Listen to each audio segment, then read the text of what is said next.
That night, from the time the big orange moon began to slip down in the sky until the first gray streaks of the new dawn, Noctis Alba told the stories that owls had loved to hear from the Glocks. Glocks was the most ancient order of owls from which all other owls descended. So his father began. Once upon a very long time ago, in the time of Glocks, there was an order of nightly owls from a kingdom called Ga'Hoole, who would arise each night into the blackness and perform noble deeds. They spoke no words but true ones. Their purpose was to right all wrongs, to make strong the weak, mend the broken, vanquish the proud, and make powerless those who abuse the frail. With hearts sublime they would take flight. Clud yawned. "Is this a true story or what, Da?" "It's a legend, Clud," his father answered. "But is it true?" Clud whined. "I only like true stories." "A legend, Clud, is a story that you begin to feel in your gizzard, and then over time it becomes true in your heart, and perhaps makes you become a better owl." There is fiction in the space between the lines on your page of memories. Write it down, but it doesn't mean you're not just telling stories.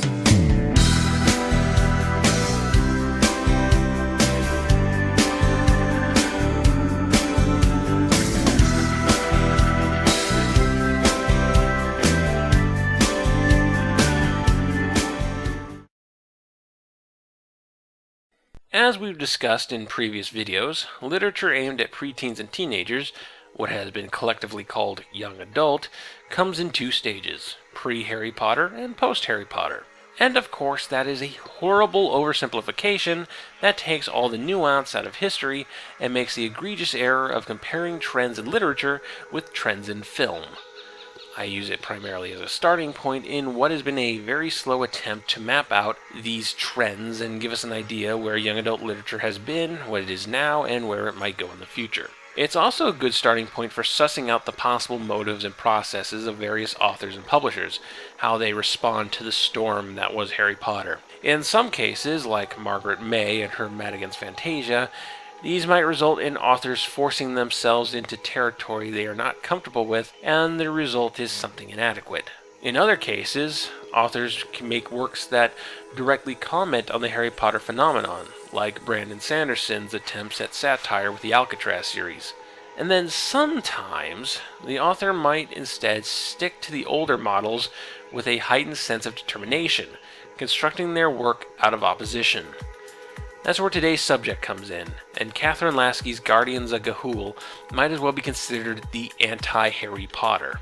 The most obvious difference is that we're back to the most pulpy release style of frequently released breezy 150 to 200 page books that can easily be read over a lazy summer weekend, as opposed to the Bible-sized megabooks that, if part of a series at all, are released years apart. The first 15 books of Guardians of Ga'Hoole was released quarterly between 2003 and 2008, with a prequel book released in 2013. Not to mention a 6-book spin-off series, Wolves of the Beyond, which published 2 books a year between 2010 and 2013. 21 books in 10 years. That is no easy feat. And then you learn that the Guardian series was hardly the only thing Catherine Lasky was keeping busy with. I'm not going to say that being a super quick writer is better than one who slowly stews their books over years. That comes down to individual style and ability. But being a good quick writer, which I'm about to argue Catherine Lasky is, requires a certain level of discipline and forethought, which is really what we mean when we talk about workmanlike authors. It's very easy for this kind of thing to go wrong. Just look at Animorphs. As often as it reaches amazing heights, it just as easily loses tracks of its own themes, characters, and ideas, and ends up falling on its face. Now, I haven't read every book in the Guardian series, so there's certainly a chance it loses its way later on. But even if that's the case, I tend to have mad respect for someone who can maintain a steady level of quality under such a short amount of time. What's interesting is that Lasky originally pitched the Guardian series as one large Harry Potter-style book, a post-Harry Potter type blockbuster book. Thankfully, the project was turned into a series, and by Lasky's own admission, this allowed her more room to expand on the ideas and mythologies of the universe she was creating. That's one of the advantages of this kind of model. When you have a larger number of smaller final products instead of a small number of large final products, that gives you more opportunities for feedback and greater flexibility in changing the direction of the series, more opportunities for course corrections. If things go wrong early in a larger book, you're less inclined to fix it if it means overhauling the entire story after that point the mistake was made. And it becomes almost impossible if you're doing a series of larger books without some kind of capital R retconning. Much like another author we've discussed before, Margaret May, Catherine Lasky has both schooling and children's education and a massive triple-digit bibliography, ranging from adult novels, children's picture books, and educational nonfiction, including a significant number of nature photography books with pictures from her husband, Christopher Knight. Guardians of Ga'Hoole actually began as one of those kind of books, with Lasky spending years doing extensive research on owls until deciding to use that research for some owl-based fantasy fiction. This is how the about the author bit at the end of the book puts it. She thought that she would someday write a non-fiction book about owls, illustrated with photographs by her husband, Christopher Knight. She realized, though, that this would indeed be difficult, since owls are nocturnal creatures, shy and hard to find. Maybe there's a better way to put that, because the two things you take away from it is, I did not realize that owls are nocturnal, the one thing everyone knows about owls, and I was going to do this book, but it turns out it would have been hard. I'm just kidding though. The end result was Guardians of Ga'Hoole, Book 1, The Capture, which is what I'll be talking about today. The series takes place in what Lasky calls a post-human world, as opposed to a post-apocalypse world, which is actually an important distinction, as post-apocalypse is a world built out of violence, while post-human implies a world where this violence is so old as to be irrelevant. The only lingering clues of humanity, at least in the first book, is a small handful of books and mention of an old church. No cities in ruin, no weed-covered highways, nature is back to 100%. It is here that we are introduced to Soren, a young barn owl living with his family in the forest kingdom of Tyto. Still too young to fly, Soren and his siblings instead spend their days listening to stories of the Guardians of Ga'Hoole, basically the Owl Justice League. But all is not right in the world. There is news of eggs and hatchlings getting snatched up by a mysterious group of owls. And before you know it, Soren himself gets kidnapped and brought to St. Agolius' Academy for Orphaned Owls, a series of caves in a canyon where the majority of the first book takes place. At St. Agolius, young owls are stripped of their names and given numbers with the possibility of getting a new name later on.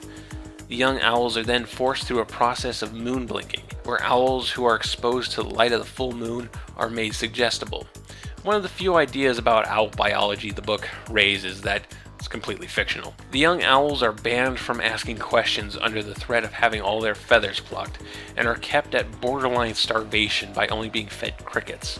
They are then given various assignments ranging from caring for all the kidnapped eggs to shifting through owl pellets for tiny bits of metal, the owl equivalent of being made to shovel through shit. And if that wasn't enough, most of the owls there are kept from flying. You know, that thing that would allow pretty much all the owls to escape, by being kept unhealthy by having their blood drained by vampire bats. It's almost as if this school isn't on the up and up.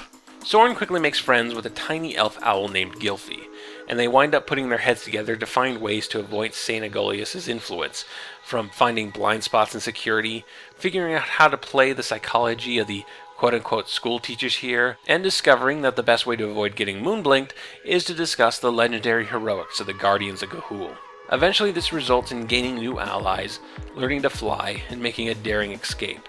And after teaming up with a great gray owl named Twilight and a burrowing owl named Digger, they decide to make their way to the island of the Great Ga'Hoole Tree of Legend, where maybe, just maybe, they can find some hope. St. Agolius is pretty much evil Hogwarts. Wait, sorry, I forgot about the literal slave race in Hogwarts' kitchen, so I guess it's not quite as evil Hogwarts. And I don't just mean that it's a young adult novel with a school. I mean this first book takes the packaged fantasy of going to Hogwarts and twists it into a dark mirror of itself. In Harry Potter, a young boy who has no understanding of the real world is swept away by a big burly stranger to join a specialized school where he is told he will reach his potential through bizarre and fantastical training. In Ga'Hoole, a young boy who has no understanding of the real world is swept away by a big burly stranger to join a specialized school where he is told he will reach his potential through bizarre and fantastical training. The difference is that Lasky recognizes that strange adults are determining the lives of young defenseless people by sticking them into a singular institution might actually be a bad thing.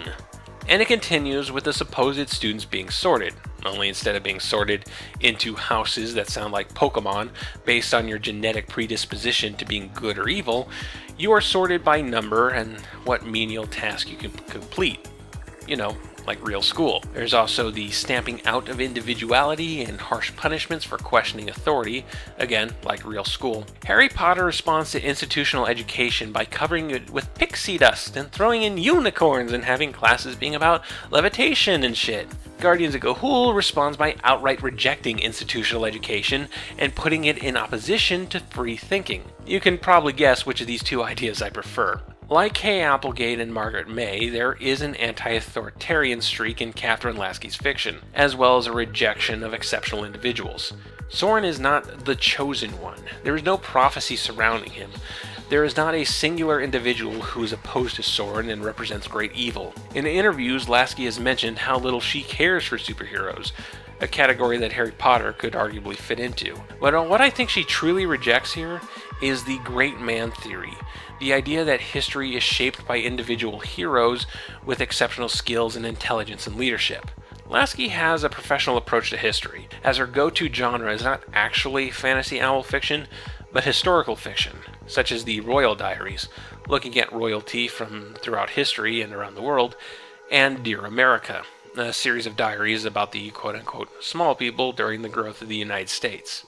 A lot of historical parallels goes into the Guardian series, most notably battles in later books of the series being based off of battles all throughout history, from the Normandy invasion of World War II to the Greeks and Persians fighting in the 4th century BC. It's from this studied perspective that Lasky represents a story where there is not a single overarching narrative with one most important person, like you would see with the great man theory, as well as a majority of fiction, yes, Harry Potter included. Instead, what we have is thousands of narratives in parallel, each making their own ripples that play off each other, though often they are unaware of each other's presence. Soren is the main character only in that he is our point of view character, not that his story is the most important. Each of his friends, Gylfi, Twilight, and Digger, all have their own origins, their own traumas, and their own motivations, and each one of them would have made just as valid as a point of view character, and they each contribute equally to each book's plots. Moreover, these characters keep finding clues of other things going on in the world and meet individuals who are already in the middle of their own stories, like Hortense, a spy among the students of St. Agolius, trying to save as many eggs as she can, and Grimble, who willingly gave up his free will to save his family, and the bald eagle couple, Streak and Zan, whose attempts to assist the owls opposing St. Agolius leaves one of them maimed. And that's just stuff surrounding this school, which is hardly the only evil in this world. I mean, shit, when was the last time a young adult setting had more than one evil thing to take care of? This is the real nature of history, and the result is that the world of the Guardians feels so much more real and alive than your typical bit of children's literature. Now, this approach is in no way a requirement in literature, but it works like gangbusters here and is a common style in what is considered adult fantasy, such as the buckets of winding subplots in George R.R. Martin's A Song of Ice and Fire. Not to mention the series' brutality, because there is a lot of graphic violence in these books. That probably caught me off guard more than anything. Characters are getting all kinds of brutalized in Guardians of Ga'Hoole. Not in super excessive detail, but I say the violent moments in these books are on par with Animorphs, at least. But I digress. Another popular work that's structured like Guardians is the granddaddy of modern fantasy, J.R.R. Tolkien's The Lord of the Rings. While the actual plots of the two books have little in common, they both have huge casts of equally important characters, with our main characters weaving in and out of the stories of secondary ones. There are multiple evils to be fought, and a huge world in which many things are happening outside the views of the point of view characters. Lasky also brings in a lot of texture Tolkien brought into his stories. The Guardians books are filled with songs and poems, and the books include a map of the various territories being fought over. There's even a touch of C.S. Lewis in there. I don't think this was true of every edition of the books, but my copies of the Chronicles of Narnia included list of characters to help keep the plot straight, and the Guardian series opts for the same thing. You know, considering Lasky's interest in history and natural science and its application in fantasy, if she had been born several decades earlier, I think she would have made an excellent member of the Inklings, the literary group Tolkien and Lewis were members of. And then there is the impact of literature within the story itself. Stories have a significant impact in this first book. It's the tales of the Guardians of Ga'Hoole that motivates Soren and Gylfi to oppose St. Egolius. Sharing these tales with each other keeps them from being controlled through moon blinking. The mere mention of Ga'Hoole sends staff of the school into violent fits. And when dear friends lose in the battles against evil, Soren and Gylfi rewrite the stories to include them in them. Everything else I've talked about before is great, but for me this is the beating heart of this book, and probably the entire series, though again I haven't read all of it. The trick here is that in the first book, it is neither confirmed or denied if the Guardians even exist, and if they do, we don't know what form they take. The Guardians as a group is not really the point. It's the Guardians as a symbol of resistance brought to life by stories. While owls in these books can read, the primary means of storytelling is oral history, passing stories down verbally. It's mutable. The moving of stories from person to person verbally results in the story morphing and evolving. And that is not a bad thing, as it helps us reflect on who we are right now. On that, I pose a question. Why don't we remake books? We seem perfectly willing to remake every other form of media in various manners. Movies get remade or rebooted all the time, songs get covered by other artists, and sometimes those covers become more popular than the original. The world of comic books are constantly restarting and recontextualizing and branching into their own continuities. Video games are updated to modern standards, plays get restaged, but books by and large remain untouched. We seem to hold them as a sacred endpoint that can never be crossed. With very few exceptions, they are inert. While oral history changes with every telling, text is set in stone. Oral history has a beating pulse, while text is a corpse. That's not a value judgment, merely an observation of being. I find it very fitting that the only real remnants of the human world in this series are books. Their stories have reached the ultimate conclusion and lay across the world of Ga'Hoole like corpses after the bomb falls. Oral history is not only alive, but in some ways offers a continued existence to those after death, as Soren and Gylfi change up the stories of the Guardians to include their fallen friends and their heroics. Storytelling is both a life force and an afterlife. There is power behind that, and Lasky recognizes that power. And I really think she wants us to use some of that power with this series. Because this is a series meant to be discussed and mulled over on the bus to school. A school that probably reminds us a little of St. Egolius. This is a series meant to inspire fan fiction and forum discussions, and maybe, years down the line, inspire someone to throw $20 at some stranger on the internet in hopes he'll talk about it in a video. And maybe through all of that, this anti-authoritative work that combines classic ideas of fantasy literature, the ebbs and flows of history, and the complex beauty of nature, and that shows us the complex and heroic lives of normal individuals. Maybe it might inspire us to be brave against those who oppress, to ask questions of those who demand we obey, and if we accomplish nothing else, to pass these ideas and hopes and stories to others so that they might stand with us. Fly with us. And then I heard you.